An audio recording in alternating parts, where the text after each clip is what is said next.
So Vinny, what are the top 3 things you look for when you're doing the due diligence on a property? Sure, John, due diligence is a very, very important part of the whole process.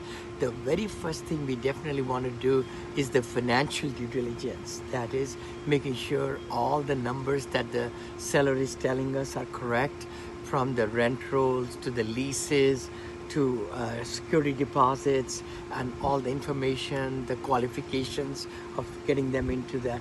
The second part is the physical due diligence, and that comes the interiors of all the units, 100% interior inspections of the roof, foundation, and the sewer systems. Oh, you Those would think are of that, yeah. those are very, very important ones.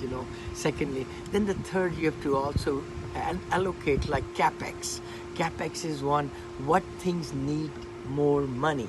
Would be the appliances or the air conditioning units, we call them as condenser units, how old they are, boilers, how old they are, and so forth. So those things are very, very important, just to name a few for the due diligence.